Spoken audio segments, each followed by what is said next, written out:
De retour sur le plateau de l'émission Décryptage, nous recevons Biendi Maganga Moussavou, ministre de l'Agriculture et de l'Élevage, chargé du programme Graines, avec qui nous abordons toutes ces questions liées à l'agriculture, les avancées du programme Graines. Nous a rejoint également Uriel Abaga de notre rédaction. Merci à toi Uriel Abaga. Bonsoir Armstrong, bonsoir Monsieur le ministre. Bonsoir Uriel. Alors, Biendi Maganga Moussavou, ministre de l'Agriculture, de l'Élevage, chargé du programme Graines, il y a que la question liée à la formation également se pose avec acuité aujourd'hui. On sait que cette problématique de l'inadéquation formation-emploi a également été évoquée. Qu'en est-il aujourd'hui? Et justement, il en a parlé en fin de première partie de l'émission et je veux que le ministre revienne sur les classes vertes et la création du lycée agricole de Libamba. Qu'en est-il exactement? Et quel est le niveau d'avancement des travaux de tous ces projets-là? Alors, merci beaucoup. Vous me donnez l'occasion de parler de quelque chose de très important. La formation va soutenir le développement de notre agriculture et nous devons lui accorder une attention toute particulière et c'est ce que nous faisons. Nous avons donc entrepris de développer justement cette formation et de faire en sorte qu'elle soit en adéquation avec nos ambitions, les ambitions du gouvernement. Et dans ce cadre, nous avons constitué une commission interministérielle entre le ministère de la formation professionnelle qui est concerné par la formation, le ministère de l'Éducation nationale, l'enseignement technique et le ministère de l'Agriculture pour organiser la généralisation des filières agricoles à tous les lycées techniques de notre pays. Pour généraliser les filières agricoles à tous les centres de formation professionnelle de notre pays. On parle là de formation dans le cadre d'étudiants, d'élèves dans les lycées, dans les classes vertes que vous comptez créer dans les lycées. Non. Mais il y a aussi également eu la Sotrader. Là, non. Laissez-moi terminer pour ne pas que nous fassions de confusion. Ne créons pas d'amalgame. Les lycées techniques, ce sont les lycées techniques. Tous les Gabonais savent aujourd'hui ce que sont les lycées techniques. Les centres de formation professionnelle, je parle bien de centres de formation professionnelle. Donc, chaque centre de formation professionnelle, chaque lycée technique devra avoir une filière agricole. Dans chaque établissement scolaire, primaire, il devra y avoir ce qu'on appelle des classes vertes. Ce sont des endroits, des classes où se réunissent les élèves et procèdent pratiquent une activité agricole. De la même manière, nous travaillons à implanter des clubs agriculture dans les lycées, les établissements scolaires. C'est le même exemple que ce qui a été fait dans l'entrepreneuriat avec les clubs d'entreprise. Ce même exemple va être dupliqué pour l'agriculture. Donc, classe verte, club agriculture, filière agricole généralisée dans les lycées techniques et les centres de formation professionnelle. À côté de cela, vous avez le lycée agricole de l'Ebamba qui fait exactement partie de ce travail de réforme et pour lequel, accompagné par le Bureau international du travail et toujours dans le cadre de cette coopération interministérielle, nous sommes en train de finaliser l'adoption des curricula. Mais je voudrais juste vous rappeler que créer un lycée, c'est détecter les enseignants pour y être, c'est avoir les lignes, les budgets et faire en sorte que le lycée soit pérenne. Qu'est-ce qui est possible sur le court terme pour ce qui est possible, c'est envisager que d'ici la rentrée prochaine, ce lycée soit opérationnel. Le gouvernement de la République, par le biais du ministère de l'Agriculture dont vous avez la charge, a forcément, je crois, un droit de regard sur la Sotrader. Il y a quelques années... Excusez-moi, là vous êtes en train de nous parler de formation et vous allez à la Sotrader. Parce qu'il s'agit aussi de formation de personnes qu'on envoyait, en formation. Il faut épuiser le sujet sur la formation et parler de l'ENDR, l'École nationale de développement rural, qui est un élément important dans le dispositif gouvernemental de formation et qui lui aussi est intégré dans le cadre du projet d'appui au programme Graines de première génération. Il y a un financement, les curricula vont être rénovés en même temps que les bâtiments vont être modernisés. Donc, S'agissant du programme Graines, vous disiez? Oui. Il y a des étudiants qui ont été envoyés il y a quelques années en formation, des personnes qui ont été envoyées en formation pour acquérir les bases, pour avoir des acquis nécessaires pour le développement de l'agriculture au Gabon, envoyés par la Sotrader. Qu'en est-il aujourd'hui? On n'a plus beaucoup d'informations sur ces formations-là. Écoutez, ces étudiants, comme dans tout programme, lorsque vous allez vous former à l'extérieur, reviennent au pays et puis sont redéployés au niveau de l'ensemble du territoire pour accompagner les agriculteurs et les soutenir. C'est comment dirais-je, le fer de lance en fait, de l'action de la Sotrader sur le terrain. Alors, au stade où on en est, restons sur la question liée à la formation. Tout de même, Monsieur le Ministre, on parle du lancement de certains lycées, peut-être pour l'année prochaine. Le lancement d'un lycée. D'un lycée, pour l'année prochaine, à court terme. Idéalement, voilà, pour prêter vos expressions. Mais aujourd'hui, il y a quand même qu'au niveau de Yem, par exemple, en parlant d'agriculture, il y aurait pu y avoir une structure capable d'offrir une formation adéquate. Qu'en est-il, par exemple? À Yem, vous avez l'École nationale de développement rural que j'ai visitée lors de ma tournée dans le Haut-Lantem. Que devient cette école? Vous avez compris certainement ma question de façon ironique. Écoutez, cette école est aujourd'hui quand même frappée d'une certaine obsolescence, et c'est pour ça que sa révision, sa rénovation a été incluse dans le projet d'appui au programme Graines. Donc, elle va jouer un rôle important. Je vous ai dit, nous travaillons sur les curricula, nous allons valider les curricula. Les curricula, c'est-à-dire les programmes de formation qui sont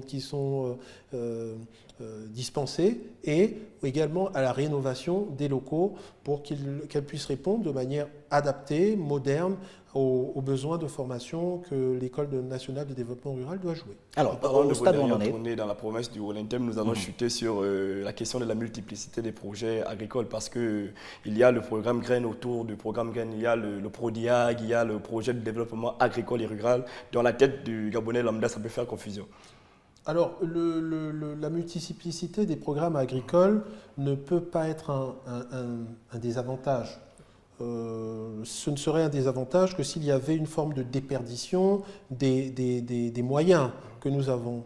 Or, le Gabon a une multiplicité de partenaires, des partenaires historiques, et dans le cadre de ces partenariats historiques, nous avons depuis près de 8 ans le PEDAR, le Programme de développement de l'agriculture rurale, que le FIDA, dont nous sommes membres, le Fonds international pour le développement de l'agriculture, dont nous sommes membres, nous a permis de développer dans le Haut-Lantem. J'ai pu constater dans le canton, dans le département du Ntem, du côté de Bolossoville, du côté des Boumanes. D'ailleurs, je salue les populations de cette contrée qui m'ont accueilli avec une formidable allégresse, avec la chaleur toute légendaire des populations du Haut-Lantem. Je les salue, je leur dis Mbolo, et je voudrais Mbolani plutôt, puisque oui, bien sûr. Voilà.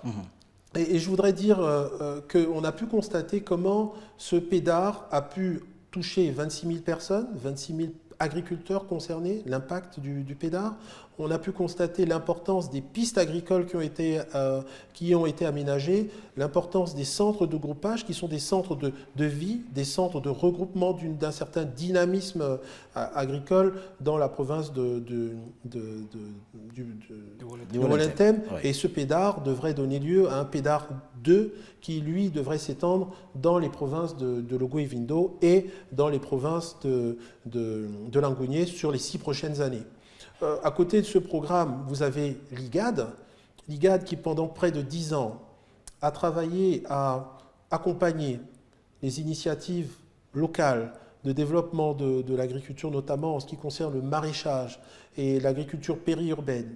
Et initiative qui a permis aujourd'hui, maintenant que le PRODIAG est arrêté, d'avoir près de 1048 exploitants qui ont vu leur activité touchée par ce programme. Et sur ces 1048, 800, plus d'un an après la fin du soutien donc du PRODIAG, continuent d'être en activité, d'être dynamiques, ce qui est une belle réussite, un beau taux de réussite, plus de 80%. Donc, nous devons au contraire nous féliciter de ces programmes qui nous donnent le recul nécessaire et la connaissance, une connaissance diversifiée sur des expériences diversifiées, des retours d'expérience pour mieux adapter encore nos différents programmes et surtout avoir faire les choix stratégiques les plus pertinents pour l'avenir. Il y a quelques jours, le Gabon a obtenu un nouveau financement de la Banque africaine de développement. De quoi s'agit-il exactement? Quelle est l'ambition? Quel est le projet derrière ce don contracté? Alors, l'ambition de ce projet est de faire en sorte que, alors que nous étions dans la phase initiale du programme Graines et que nous avons constaté un certain nombre d'écueils, nous arrivions à gommer ces écueils, les résoudre et faire en sorte que ce programme porte l'ensemble de ses fruits. Et je voudrais dire qu'ici, saluer le leadership du président de la République, son Excellence Ali Bongo Ondimba, qui a réussi à faire en sorte que le Gabon puisse avoir une politique crédible à l'extérieur. Parce que obtenir 65 milliards de francs CFA, de 100 millions d'euros de la Banque africaine de développement, qui a plusieurs pays, parmi les pays auxquels elle peut accorder des financements sur son guichet public, pouvoir obtenir que nous soyons accompagnés de la sorte, montre bien que la Banque africaine de développement croit au programme agricole de notre pays.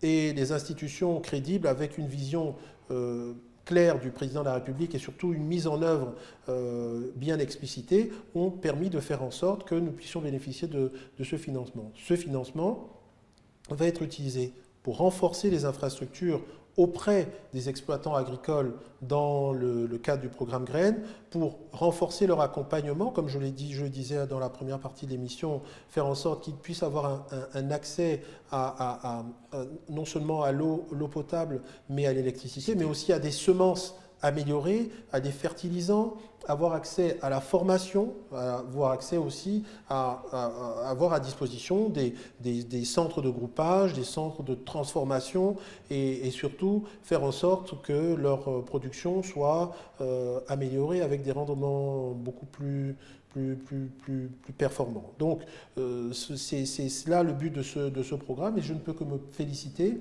du fait que l'Assemblée nationale ait ratifié ce projet d'emprunt et qu'après le projet d'emprunt, une fois que les procédures de ratification seront complètement épuisées, que nous puissions bénéficier de ces fonds qui seront utilisés sur 5 ans à rythme donc progressif pour structurer ce PAPGA. Monsieur le ministre, il y a la question de l'autosuffisance alimentaire. Il y a quelques années, votre prédécesseur, M. Mafumbi, parlait d'une dépendance à l'extérieur pour la consommation des produits de première nécessité. Et il évoquait des chiffres, il parlait de 300 milliards de francs CFA que l'État gabonais dépenserait chaque année pour se nourrir, pour acquérir ces produits justement de première nécessité. Est-ce que vous estimez en 2018, nous sommes en juin 2018, que le programme Graines a permis au Gabon d'avancer dans le sens de l'autosuffisance alimentaire?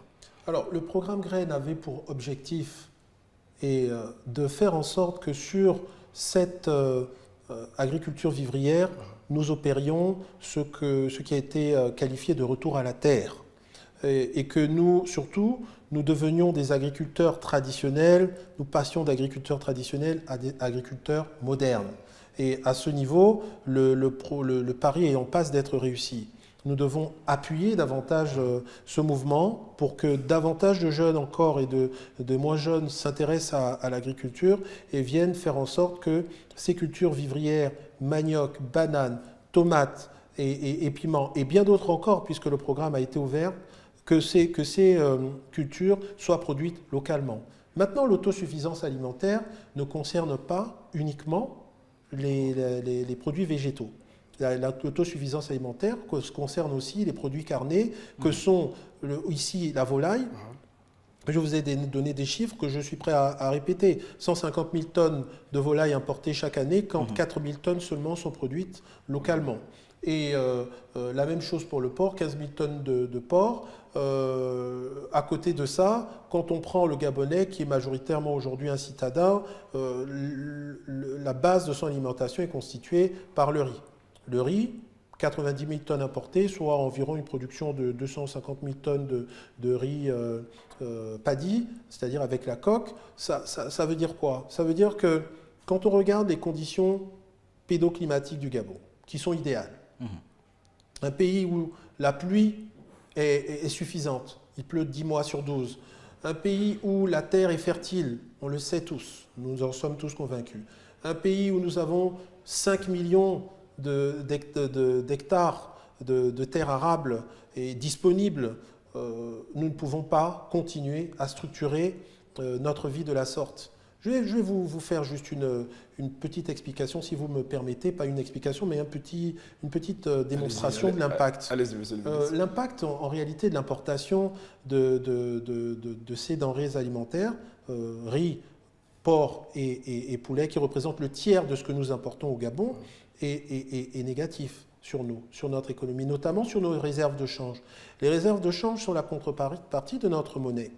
Et au fur et à mesure que nous utilisons nos réserves de change pour financer nos importations, nous finançons les économies des pays d'où viennent ces denrées, nous finançons les emplois des pays d'où viennent ces denrées, tandis que chez nous, puisque nous ne produisons pas localement, nous ne finançons pas la prospérité, et en plus, nous diminuons nos réserves de change qui nous proviennent de la vente de nos matières premières, pétrole, mines, bois et j'en passe, et lesquelles sont tributaires du cours de ces matières premières. Donc à mesure que le cours des matières premières diminue, ces réserves de change se renouvellent moins rapidement et nous nous retrouvons dans une situation difficile.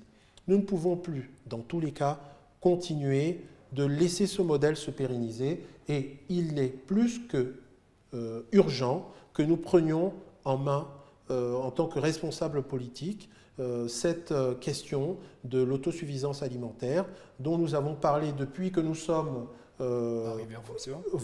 arrivés en fonction, et même depuis bien avant. Il y a eu, je tiens à le dire, je suis le 38e ministre de l'Agriculture de ce pays. Donc ça fait un moment qu'on en parle. Et aujourd'hui, il est important que non seulement les pouvoirs publics, les hommes politiques, le gouvernement prennent ce problème à bras-le-corps, et c'est ce que j'entends faire sous la haute impulsion, les hautes orientations du président de la République, chef de l'État, et sous la coordination du Premier ministre, chef du gouvernement, mais que aussi l'ensemble de la population se rende compte qu'il s'agit d'un mouvement national. Les Gabonais doivent tous, comme un seul homme, s'impliquer dans l'agriculture. Vous, Uriel, oui. Vous devez être un agriculteur. Vous devez être un agriculteur. Vous devez être un planteur. Vous devez être un éleveur. Le Gabon est suffisamment grand et suffisamment riche et fertile pour que chacun d'entre nous soit un moteur de la construction de cette autosuffisance Monsieur alimentaire. Biendi Manga Moussa, vous prendre le problème à bras le corps ne nous avance pas beaucoup sur ce que vous comptez faire. Dans le concret, dans quelques jours, quelques semaines, quelques mois, qu'est-ce que vous, le ministre de l'Agriculture, comptez faire pour impulser la dynamique du pays vers l'autosuffisance alimentaire? Et les choses sont extrêmement claires. Les choses sont extrêmement claires. J'ai le sentiment que la répétition ne me lassera pas de toute façon. Je suis obligé d'être toujours pédagogue. Oui, toujours. Pédagogue, et c'est la cause qui le demande. Nous devons structurer les chaînes de valeur les plus stratégiques de notre autosuffisance alimentaire. Je le répète, c'est faire en sorte d'abord que nous ayons un programme graines qui soit de plus en plus efficace dans la production de produits vivriers qui nous servent de base à notre alimentation, faire en sorte que sur ces filières que sont le poulet, le riz, et le poulet, le porc et le riz, nous soyons compétitifs et nous prenions possession de ces filières au niveau local, au niveau national. C'est une urgence, et pour ce faire, ça a d'ailleurs été mon plaidoyer à Busan, où j'ai été aux assemblées générales de la Banque africaine de développement, plaidoyer auprès des instances de décision de cet établissement pour dire qu'il va falloir accompagner le secteur privé dans la structuration de ce secteur, de ces chaînes de valeur agricoles. Les importations dont parlait mon prédécesseur sont bien à ce niveau et même au-delà. Et nous ne pouvons pas continuer à vivre de cette manière. Quand, à l'époque, dans nos cellules familiales, dans les villages, il est important d'observer, vous êtes citadin ou de... Je suis fan de Bitam. De Bitam. Vous avez vu comment on fait à Oui, Bitam, comment on fait ça. à Bitam, à Mouila et partout dans le pays. Le revenu des ménages n'a jamais été suffisant pour couvrir les besoins des familles. Donc, ce qui a fait l'équilibre de la vie, la subsistance de la famille, c'est le travail de la terre. Ce travail de la terre, qui consistait pour chaque famille à aller à la plantation, à procéder à la cueillette ou à avoir une basse-cour dans son environnement direct, où il y avait du poulet, il y avait du porc, il y avait des moutons, des cabris, des canards, et j'en passe. Donc, ce modèle n'est pas un modèle qui a été adopté par nos familles de manière anodine. C'est parce que c'est le modèle qui permet de survivre et de manière indépendante. Et ce modèle indépendant qui a été développé au niveau des ménages, si vous le transposez au niveau macroéconomique, vous vous rendez compte qu'en réalité, nous n'avons pas d'autre choix que de produire ce que nous consommons. Nous avons un pays qui nous le permet et je ne vois pas pourquoi nous ne le ferions pas. Alors, vous risquez de me dire encore une fois, ce que vous dites ne permet pas de se rendre compte de ce qu'il faut faire. Par contre, ce que nous vous demanderons, c'est de savoir, cette province, Monsieur le ministre, aujourd'hui, concernée par ce programme Graines, quelles sont en toute réalité les provinces les plus actives aujourd'hui? En toute réalité, la province de Langounier et la province du Haut-Lentem sont les plus actives. Maintenant, il s'agit de faire en sorte que l'ensemble des provinces puissent avoir ce même niveau de contribution et de faire en sorte que réellement l'intéressement le plus important soit apporté dans l'accompagnement des coopérateurs et des initiatives individuelles. Le Gabon, c'est 9 provinces, oui. 7 pour l'instant. Qu'en est-il des autres? Écoutez, les deux autres, c'est précisément le Goué maritime et le Goué et le Moyen-Ogoué. Donc, il n'y a pas de raison que ces provinces ne soient pas incluses également dans... Qu'est-ce qui cause le retard dans le lancement de ce projet également là-bas, puisqu'on parle quand même de 2014 pour le lancement de ce programme? Ce programme est un programme qui s'est mis en place progressivement. Et il faut savoir que dans notre pays, chaque province a ses spécificités, a ses avantages, a sa tradition, et le phasage de mise en œuvre du projet n'a pas permis que de manière concomitante le programme soit développé de partout de la même manière. Mais 7 provinces sur 9, c'est déjà une belle performance. Gageons que très rapidement, nous en serons à 100% du territoire national couvert par le programme Graines. C'est son ambition, c'est sa vocation, et je ne vois pas pourquoi il en serait autrement. Vous avez parlé de coopératives agricoles. Est-ce que vous estimez, vous le ministre, qu'elles sont en assez grand nombre pour permettre le développement de l'agriculture au Gabon? Mais déjà, pour notre pays, il faut reconnaître que c'est une prouesse. Avoir 17 216 Gabonais qui se sont impliqués dans les coopératives, alors que ce n'est pas notre culture. Je rappelle que l'agriculture gabonaise se faisait de manière individuelle, familiale, et non pas en se regroupant les uns avec les autres pour pratiquer une activité agricole. C'est donc une première. Il a fallu le temps, et il faudra encore le temps, que les Gabonais s'approprient cette idée de travailler ensemble et d'être ensemble une entreprise, parce qu'une coopérative, c'est avant tout une entreprise.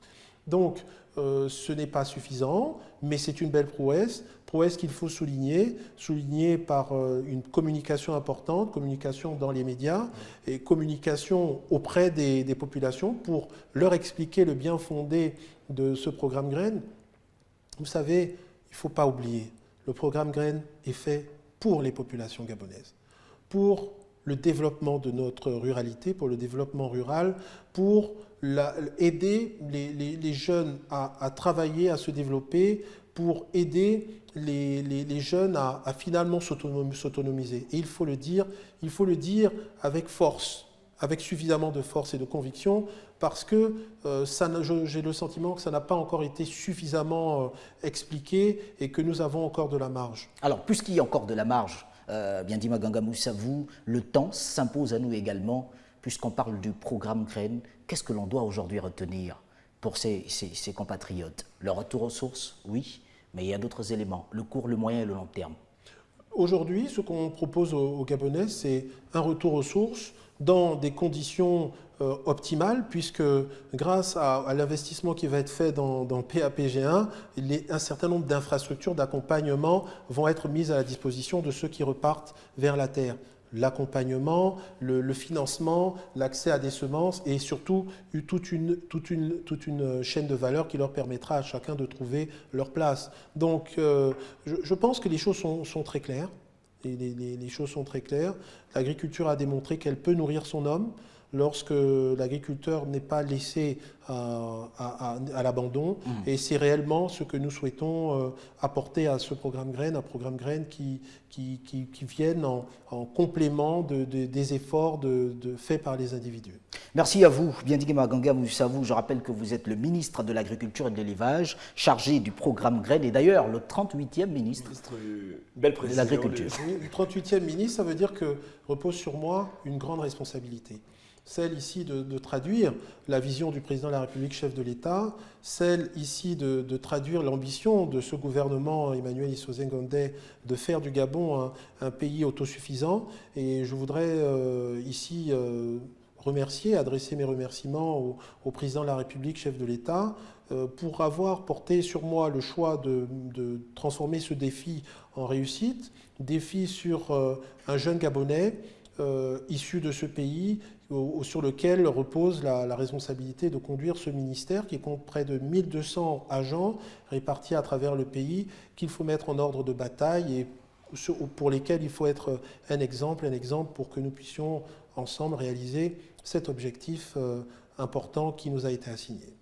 Merci une fois de plus, Uriel Abaga. Merci d'avoir été également dans ce studio. Qu'à cela ne tienne, à vous, téléspectateurs, nous nous retrouverons au cours de cette semaine, pourquoi pas avec un autre invité pour aborder les questions liées au développement du Gabon. L'émission Décryptage, c'est sur Gabon 24. Et sur Gabon 24, l'actualité continue. Au revoir.